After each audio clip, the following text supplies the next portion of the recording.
여러분 반갑습니다. 오늘 준비한 내용은 군무원 면접 특강으로서 첫 번째 시간 1강 면접에 있어서 평가 요소에 대해서 살펴보고자 합니다. 자, 본론으로 들어가기 전에 군무원 면접의 중요성에 대해서 살펴보도록 하겠습니다. 자, 군무원 필기시험 합격자 발표가 곧 있을 예정인데, 자, 1차 필기시험에서 각 직렬에 따라 다르긴 합니다만은 1.3배수에서 1.5배수까지 선발하도록 규정되어 있습니다. 자, 예를 들면은 그러면 100명을 모집하는 그런 직렬에 있어서는 자, 규정에 따라 다르긴 합니다만은 1.5배수를 선발한다면은 1차에서 150명이 선발이 되게 될 겁니다. 그러면은 2차에서 나중에 50명이 탈락이 되겠죠. 그죠? 그래서 1차 필기 점수는 각 직렬에 따라서 1.3배수에서 1.5배수 선발하도록 되어 있습니다. 자, 그러면은 2차 선발 기준을 한번 보게 되면은 2차 선발은 1차 필기 점수 50점 그대로 가져옵니다. 그 다음에 면접 점수 50점이 반영해서 2차 최종 선발 인원을 탈락시키고 또 합격시키게 되는 것입니다. 그러면은 예를 한번 들어보겠습니다. 어떤 직렬에 A라는 학생이 60점을 받았습니다. 평균 점수가 60점이에요. B라는 학생은 50점을 받았습니다. 평균 점수가. 자, 1차 필기 점수가 10점 차이면은 여러분들이 1차 필기 점수 10점 굉장히 큽니다. 그죠? 굉장히 10점을 올리기 위해서는 무단한 노력을 해야 됩니다. 근데 이제 2차 점수 사정할 때는 이것이 50%만 반영이 되니까 이것은 환산 점수가 30점이 될 거고 이 학생은 25점으로 이렇게 되게 됩니다. 그러면은 자, 이렇게 되고 그 다음에 면접 점수가 50점입니다. 면접 점수가. 그러면 이거는 생으로 50점이 들어가게 되죠. 그러면은 이 학생이 이제 1차 점수가 이렇게 점수가 되고 2차 면접에서 만약에 이 학생은 예를 들어서 30점을 받았고 이 학생은 40점을 받았습니다. 면접을 좀 잘 봤어요. 이 B 학생이. 그러면 이 점수 1차 점수하고 2차 점수가 합쳐져서 자, A라는 학생은 60점이 되고 B라는 학생은 65점이 되죠. 순위가 뒤바뀌어 버리죠. 그래서 이 면접 점수 10점 차이가 났습니다.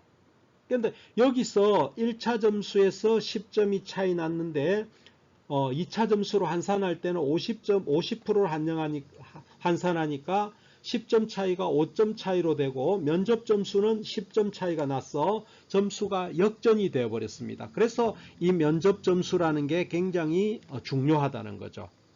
1차 필기 점수도 물론 중요합니다만은 그것이 50% 반영이 되니까 자기 받은 점수에다가 0.5가 곱해져 버리고 면접 점수는 그날 생으로 50점으로 리얼하게 반영이 되니까 순위가 뒤바뀔 수가 있다는 겁니다.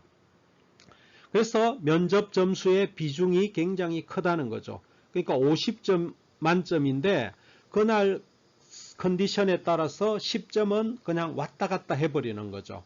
그래서 면접 점수의 비중이 크다 말씀을 드리겠습니다. 그래서 최종 합격 당락에도 좌우가 됩니다. 그죠? 아까 A, B 학생이 순위가 뒤바뀌어 버렸죠.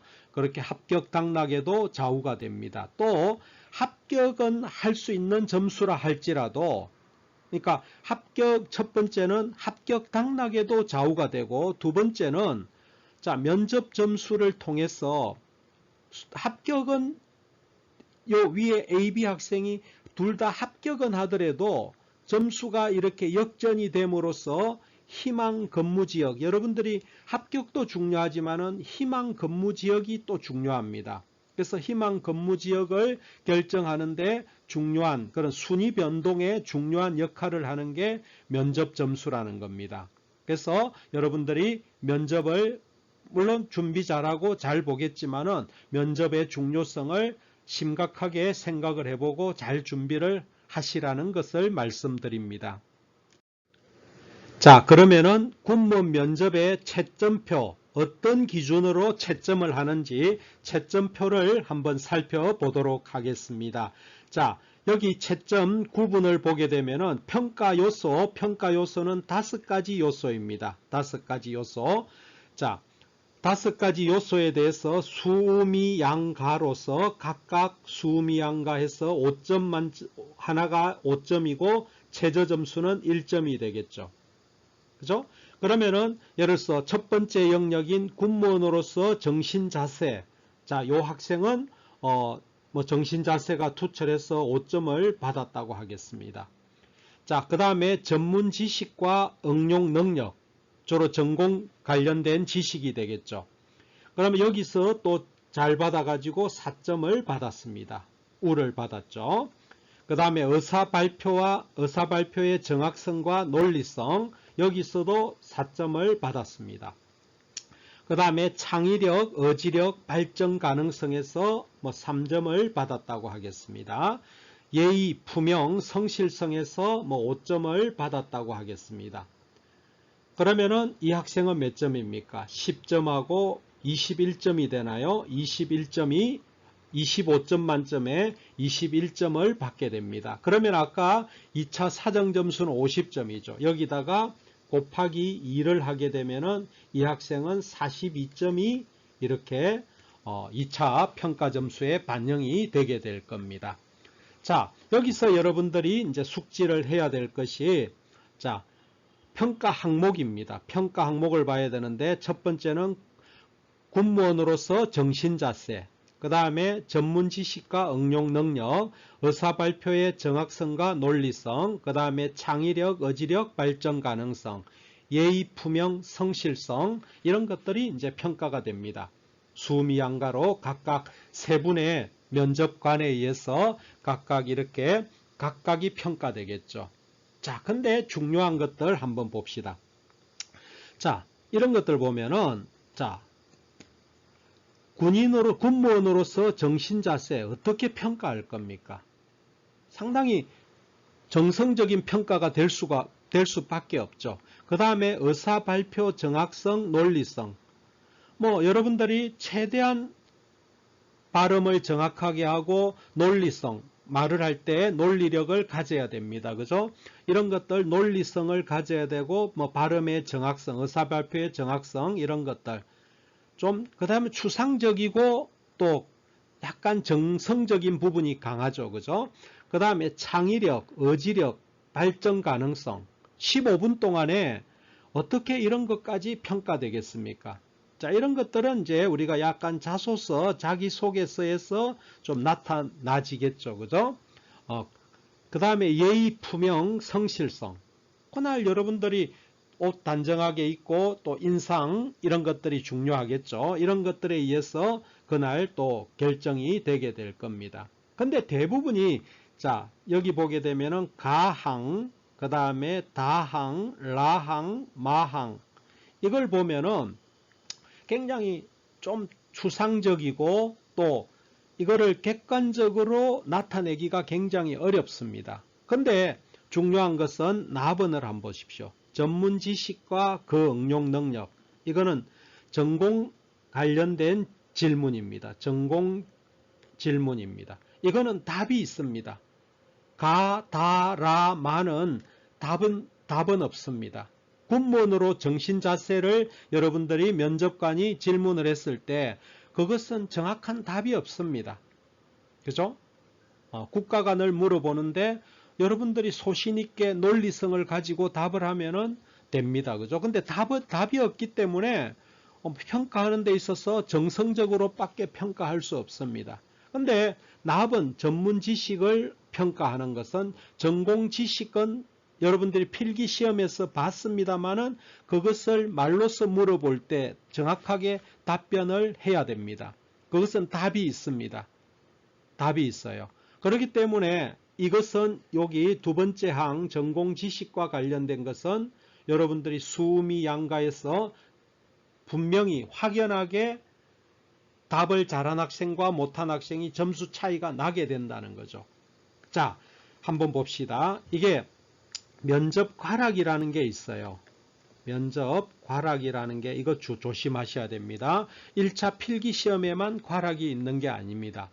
자, 여기서 가나다라 마바 중에 가가 있게 되면은 한 항목이라도 예를 들어서 전공에 있어서 자 이거를 좀 지우겠습니다. 전공에 있어서 가를 받았다 이거죠. 가를 받아버리면은 아무리 다른 항목에서 우수한 점수를 받아도 이 학생은 면접 과락으로서 최종 탈락이 되게 됩니다. 이거 조심하셔야 됩니다. 그래서 자 여러분들 살펴보면 정신자세, 논리성, 발전 가능성, 성실성 이런 것들은 추상적이잖아요. 이런 것들은 가락이 날 수가 없어요. 가락을 주면 안 되겠죠. 그날 국가 모독을 하지 않는 한은 가락은 안 난다는 거죠. 근데 전공은 여러분들이 이런 말이 있습니다. 첫 번째 예를 들어서 통신 같으면 오음의 법칙이 뭐예요? 이런 물어봤는데 답변 못했습니다. 입 다물고 있었습니다. 그럼 패러데이 법칙이 뭡니까? 또 답 못했어요. 그 다음에 직류와 교류의 차이점이 뭡니까? 답 못했습니다. 이래가지고 5번 정도 질문이 들어갔는데 답변을 못하면은 이 학생은 전문 지식과 그 응용 능력이 가가 되게 됩니다. 그러면은 이걸 우리가 면접 가락이라 그래요. 저 주변에서 그런 학생이 있었습니다.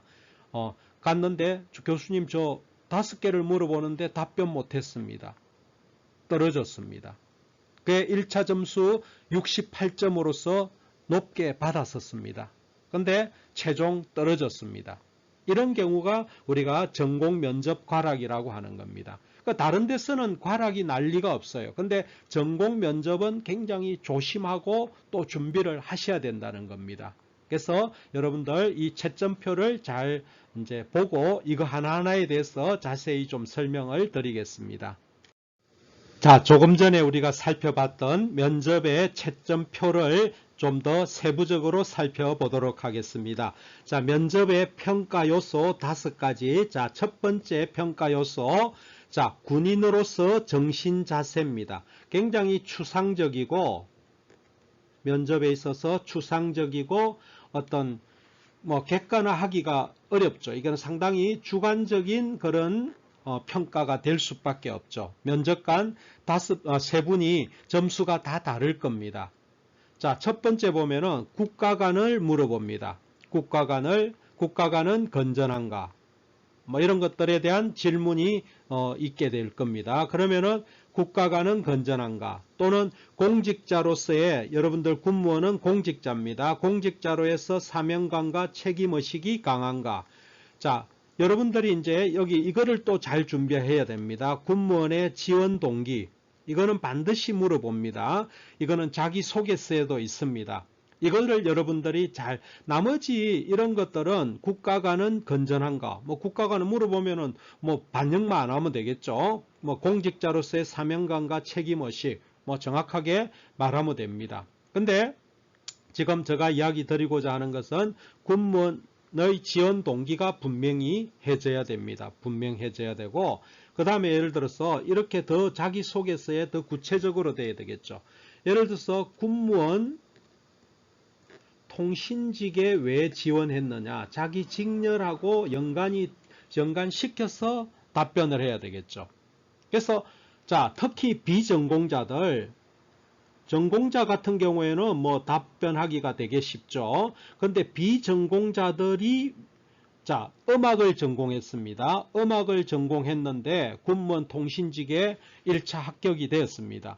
그러면은 이것이 성립이 돼야 되죠. 군무원 통신직에 음악 전공자로서 왜 군무원 통신직에 응시를 하고 희망하는가? 이 지원 동기가 분명해야 됩니다. 이것이 자기소개서의 항목으로 있는데 이거를 여러분들이 잘 준비를 하셔야 됩니다. 그 다음 공과 사를 구분하고 봉사정신이 투철한가? 이런 것들 자기소개서에 살짝 언급을 하면 되겠죠. 그 다음에 올바른 가치관을 가지고 있는가? 이런 건데, 자, 군무원으로서의 정신자세, 여러분들이 잘 표현하면 될 겁니다. 근데 여기서 이제 첫 번째 중요한 것은 그거죠. 지원 동기에 대해서 자기소개서에 잘 나타나게끔 고민을 하고 자기소개서에도 잘 표현을 하고 또한 발표도 잘 해야 될 겁니다. 반드시 물어봅니다. 지원 동기가 뭐냐 하는 것들은 반드시 물어봅니다. 그 다음에 또 다른 거는 1분 동안에 자기 소개를 해보라 할 때 그 자기 소개 내에 지원 동기가 언급이 돼야 될 거로 생각이 됩니다. 자, 다음 면접의 평가 요소 5가지 중에 두 번째에 대해서 말씀드리겠습니다. 두 번째 보면은 전문 지식과 그 응용 능력입니다. 자, 5가지 평가 항목 중에 이 두 번째 요소가 굉장히 중요합니다. 자, 왜 그러냐 하면은 이것은 답이 있습니다. 앞에 다른 것 앞과 뒤에 있는 이런 평가 요소들은 정답이 없습니다. 뭐 지원 동기 설명하면 되죠. 사람마다 다 다릅니다. 국가관을 물어봅니다. 답변하면 됩니다. 그건 답이 없기 때문에 어떤 그냥 논리성만 있고 논리성을 가지고 정확하게 표현하면 됩니다. 답이 없죠. 근데 두 번째 이것은 답이 있다. 이거는 답이 있잖아요. 그죠? 답이 있기 때문에 그 정답에 맞도록 여러분들이 답변을 해줘야 된다는 겁니다. 이것이 두 번째가 굉장히 중요합니다. 답이 있기 때문에 지식이 아무리 이거는 말로 가지고 되지 않는 거죠. 전문 지식이라는 것은 이거는 반드시 그 지적인 능력, 1차 시험 공부할 때 했던 거를 말로 표현할 수 있어야 됩니다. 자, 대부분 제가 타 학원들 보면은 면접 특강한다고 불러놓고 뭐 하냐면은 자소서 교정해 줍니다. 자소서 첨삭해주고 뭐 이렇게 하는데 지원 동기 이렇게 뭐 해주고 특히 또 전공 담당 교수가 면접 준비를 해주는 것이 아니라 그냥 국어 담당 교수가 그 자기소개서 나중에 제가 다음 강의에 자기소개서 자소서라고 그러는데 자소서를 준비를 할 겁니다. 4가지 항목을 4가지 요소를 이제 써야 되는데 글자가 많지 않습니다. 각 자소서 뭐 글자가 그렇게 뭐 많은 부분을 쓰는 게 아니에요.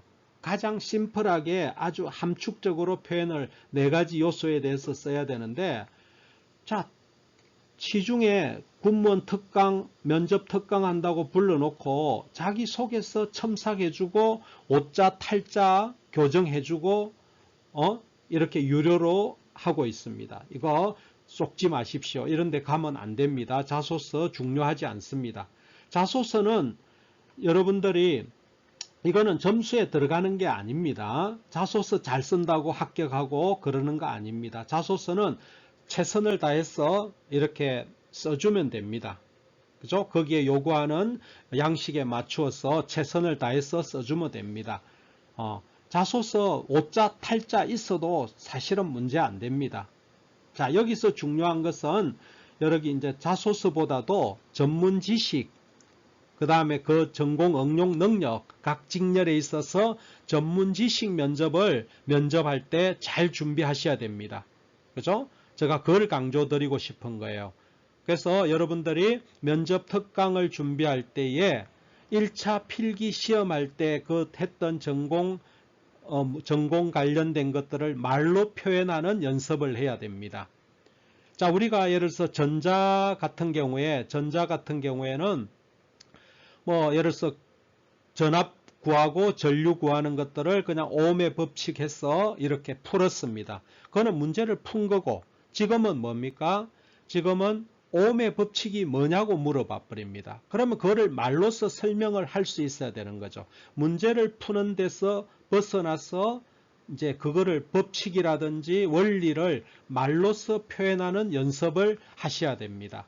그리고 또 기술직 같은 경우에는 관련된 장비 사용법을 또 물어봅니다. 전자나 통신, 뭐 전기 같으면 오실로스코프 장비에 대해서도 물어볼 수가 있어요.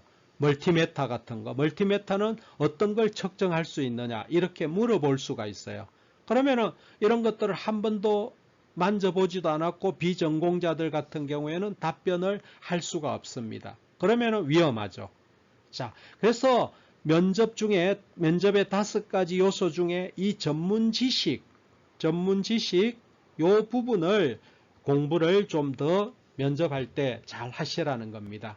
그래서 자소서 잘 쓴다고 면접 점수 올라가는 거 아닙니다.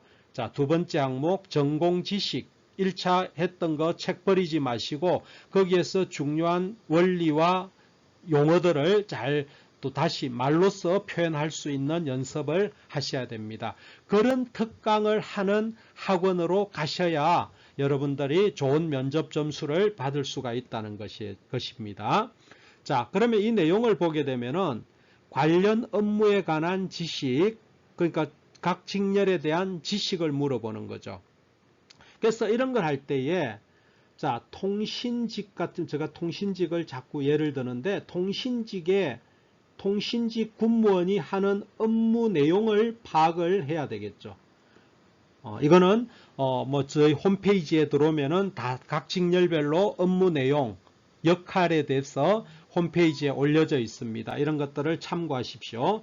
통신직 같은 경우에는 유무선 통신 장비의 AS 수리죠. 수리. 그 다음에 관리.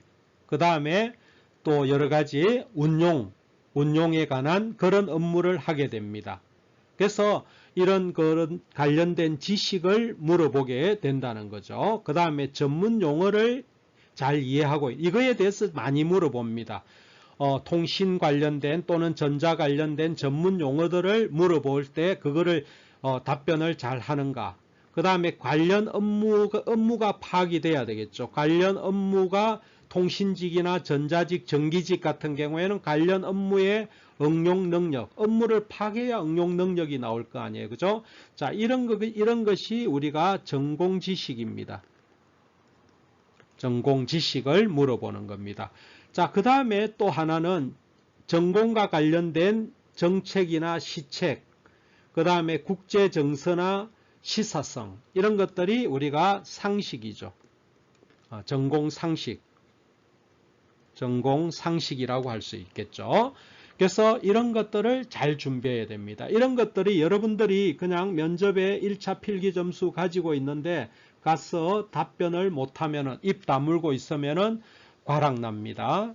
이거 조심하셔야 됩니다. 그래서 전공 지식을 1차 했던 거를 바탕으로 말로 하는 연습을 꼭 하시라는 거예요.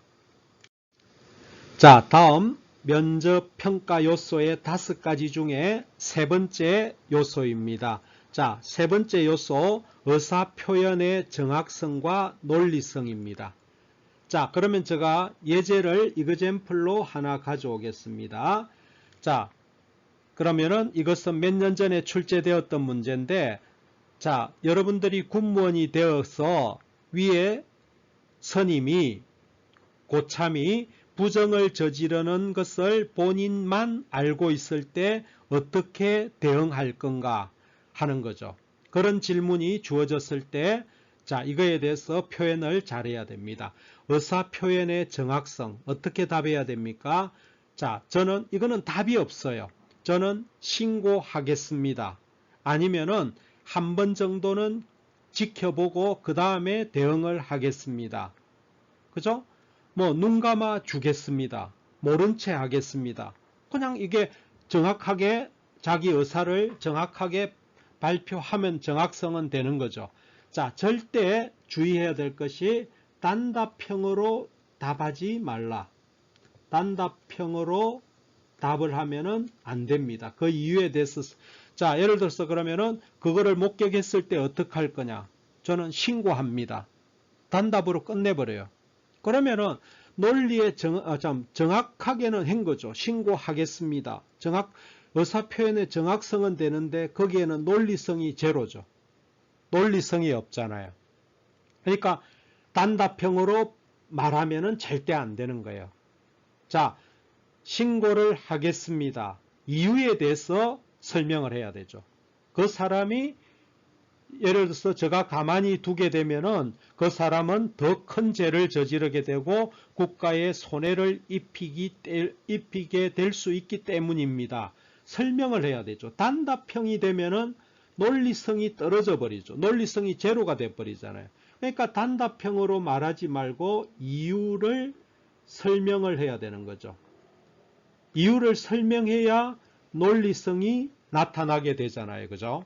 그래서 의사 표현을 정확하게도 해야 되지만은 그거에 대한 설명을 통해서 논리성을 길러야 된다는 거예요. 그래서 단문으로 짧은 문장으로 답하면 안 되는 거예요. 그래서 좀 설명 형식으로 자기 논리성을 주장을 해야 됩니다. 이거 아주 중요합니다. 그래서 의사 표현도 중요하게 해야 되지만은 그 설명을 통해서 논리성을 가져가야 된다는 겁니다. 자, 세부적인 거 한번 보겠습니다. 이 질문을 바르게 이해하고 적절한 판단을 잘 내리는가. 뭐, 딴소리 하면 안 되죠. 그러면 얘는 뭐 아예 그냥, 탈락이 되는 거죠. 뭐, 질문에 대해서 이해를 못하고 딴소리 하면 이는 뭐, 결격 사유죠. 음성을 명료하고, 그 다음에 용어를 적절하게 사용하는가. 자, 우리가 말을 할 때 용어를 좀 사용할 줄 알아야 됩니다. 이게 어떤 사회적인 용어, 전문 용어를 사용하면 고급지게 됩니다. 그죠? 그래서 용어도 적절하게 잘 사용을 해야 되고, 자기 의견을 솔직하게 표현하고, 사고방식이 합리적인가. 자, 합리적인가. 조금 전에 그 질문 보면 합리적이지 않고 그냥 지 혼자만 하면은 저는 눈 감아 주겠습니다. 그건 합리적이지 못하죠. 그죠? 우리가 면접관의 관점에서 답을 해줘야 돼요. 지 혼자 생각만 너무 해버려도 안 되는 거죠. 사고가 누구든지 객관적으로 생각할 수 있는 거기에 맞춰서 답을 해주는 게 상식입니다. 자, 면접의 평가 요소 5가지 중에 4번째입니다. 4번째, 창의력, 의지력, 발전 가능성이 있느냐. 굉장히 이거는 추상적이죠. 추상적이고 주관적이다. 면접관에 따라서 점수가 굉장히 다를 수가 있습니다. 이거는 정답이 없잖아요. 그죠? 15분 동안에 그 학생이 창의력이 있고 의지력이 있고 발전 가능성이 있는지. 물론 발전 가능성은 좀 눈동자나 태도를 보면은 말하는 모습 보면은 좀 나타나겠죠. 자, 질문을 했을 때 문제 분석과 해결 능력은 있는가? 위기사항 대처 능력은 있는가? 이런 것들에 대한 질문도 좀 가끔 합니다. 위기사항을 어떻게 지혜롭게 설명, 그러니까 쉽게 말하면 순발력이죠. 언어에 있어서 순발력이 있는가? 이런 것들을 보게 됩니다. 젊은이다운 기백이 있는가? 뭐 좀 씩씩해 보이고 막 들어갔는데 막 귀찮아 보이고 힘이 없어 보이고 이러면은 좀 마이너스 요인이 되겠죠. 그죠? 눈동자도 똑바르고 눈동자가 빛이 나고 좀 얼굴에서도 광채가 나고 이런 모습이 젊은이다운 그다음 말도 좀 또록또록하게 하고 그죠? 그런 모습만 보여주면 되잖아요. 그 다음에 근면성실하고 발전적인 성격의 소유자인가 이런 것들도 여러분들이 이제 뭐 사실은 그 면접관마다 참 평가하기가 어려울 거예요. 그죠? 이런 것들에 대해서 나쁜 점수를 주기는 어렵잖아요. 면접관이 답이 없는데 그죠? 그래서 전공 면접에서 답이 있는 전공 면접에서 잘하라는 거예요. 자, 다음 마지막 5번째입니다. 예의, 품형, 준법성, 도덕성, 성실성. 자, 15분 동안 처음 봐가지고 이거 어떻게 평가합니까? 그죠? 이거 너무 주관적이고 이거는 막 그냥 너무 주관적이죠. 그 다음에 답이 없다 이거죠. 이거는. 그러니까 이런 것들은 면접관 세 분이 15분 동안에 예의를 어떻게 평가할 겁니까? 품행, 준법성, 도덕성, 성실성 몇 가지 질문하지만은 이거에 대해서 몇 가지 질문하지만은 이거 평가 못합니다. 이거는 그냥 면접관들이 그냥 최고 점수 줍니다. 4.5점 줍니다. 그죠? 점수 차이 안 버립니다. 1점 줄 수가 없어요. 주면은 그거는 잘못된 거죠. 15분 동안에 이런 것들을 그러니까 5번은 걱정 안 해도 됩니다. 자, 여러분들 용모 단정 이거 좀 여러분들 뭐 일부러 옷 막 그냥 지저분하게 입고 가지 않잖아요. 그 다음에 예의 자세는 바른가? 가서 삐딱하게 앉지는 않을 거 아니에요. 뭐 그죠? 다리를 꼬아 앉고 그러지는 않을 거 아니에요. 그죠? 그러면 이런 것들은 나쁜 점수 받을 수가 없죠. 표정 등 인상은 밝고 자신이 있는가? 그죠? 여러분들 최선을 다할 거 아니에요. 그 다음에 태도가 분명하고 진지한가? 진지하겠죠. 뭐 다 거기에 가서 개판치고 오지는 않을 거 아니에요. 진지하게 최선을 다할 거니까 이런 거 가지고 점수 수가 없죠. 그러니까 이런 것들은 여러분들이 걱정 안 하셔도 되는 거죠. 최선을 다해서 준비해 가면 됩니다. 복장, 뭐 신경을 면접 뭐 학원마다 복장, 용모 이런 거 신경 많이 쓰는데 그거 좀 사기입니다. 그렇게 뭐 복장 단정하게만 하면 됩니다. 뭐 정장 빌려 입어라, 넥타이 매는 법도 가르치고 하는데 제가 볼 때는 그거는 사기입니다. 그거는 넥타이 매는 법 가르치고 앉아 있어요. 그건 안 됩니다. 그냥 깔끔하게 입고 가면 됩니다. 그냥 넥타이 맬 필요도 사실은 없어요. 양복 빌려 가지고 입을 필요 없습니다. 그냥 깔끔하게 자기가 가지고 있는 옷 깔끔하게 입고 가면 됩니다. 그 대신 또 운동화보다는 구두가 낫겠죠. 그죠? 구두 신고 좀 머리도 남자 같은 경우에는 좀 용모단정하게 한번 이발하고 가는 게 또 유리하겠죠. 뭐 그 정도만 하면 됩니다. 이거 가지고 점수 깔 요소는 없다는 겁니다. 자, 지금까지 우리가 5가지 평가 요소에 대해서 말씀을 드렸습니다. 두 번째, 전공 지식과 관련된 준비가 철저해야 된다 하는 겁니다. 그것이 왜 그러냐 하면은 정답이 있기 때문에 그거 다 못하면은 사고 터집니다. 그래서 준비 잘 하시고, 자, 오늘 강의는 이거로 정리하도록 하겠습니다. 자, 우리가 다음 2강에서는 자기소개서 작성하는 방법에 대해서 저 나름대로 소신을 말씀을 드리겠습니다. 오늘 강의는 이거로 이제 마무리하도록 하고 다음 강의에서 뵙도록 하겠습니다. 여러분 수고하셨습니다. 이상으로 강의를 마무리하도록 하겠고 이와 관련된 내용들은 엘림에듀넷이나 창원 엘림고시학원 홈페이지에 들어오게 되면은 관련된 자료들을 볼 수가 있습니다. 여러분들 면접 준비 잘 하셔서 좋은 결과 있기를 바라겠습니다. 감사합니다.